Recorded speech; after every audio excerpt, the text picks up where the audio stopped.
Abbiamo preso 10 anni fa la casa qui appunto per stare tranquilli, viverci il nostro giardino, non si può più fare, ti senti un po' prigioniera alcune volte. A parlare una residente di via Palù Inferiore, la villetta è proprio a fianco all'abitazione dove vivevano la vittima dell'accoltellamento mortale e il suo aggressore. Una vecchia casa circondata da materassi, coperte sporche e immondizia, in mezzo a giardini curati delle altre abitazioni. Una situazione difficile ormai da anni, raccontano i residenti. C'è un via vai che ultimamente non ci piace perché già in primavera siamo accorti di macchine che si fermavano, quindi fai 1+1, non sono di certo persone che hanno voglia di regolarizzarsi, anzi pensi subito a spaccio di droga quando vedi movimenti del genere. Anche ieri sera rumore e urla che hanno portato i vicini di casa a chiamare i carabinieri per l'ennesima volta.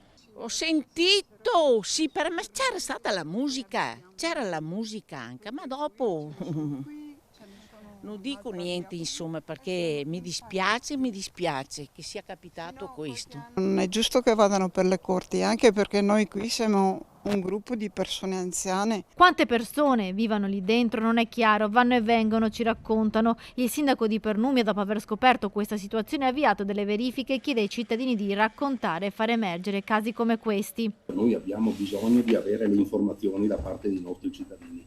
I residenti in loco devono in qualche maniera fornire gli elementi perché noi ci possiamo in qualche maniera difendere da queste situazioni.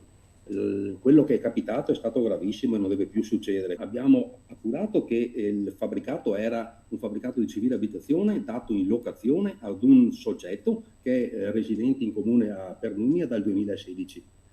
Se questo soggetto poi in qualche maniera subaffittava senza o col consenso dei proprietari a qualcun altro, questo sarà tutto da verificare. Poco lontano da Pernumia, a Battaglia Terme, c'è invece la struttura di accoglienza per i migranti, dove il 25enne arrestato per il delitto si è rifugiato prima di essere arrestato. Dall'inizio dell'anno in questa struttura sono passati perlomeno 300 persone. Ne ospita una ottantina, però io vorrei capire gli altri 220 che sono transitati. Ora qualcuno sa dove sono? Sono diventati quegli invisibili che sono nelle città e vagano e poi possono diventare, nel migliore delle ipotesi, delle persone che sono sfruttate da altri oppure vanno a delinquere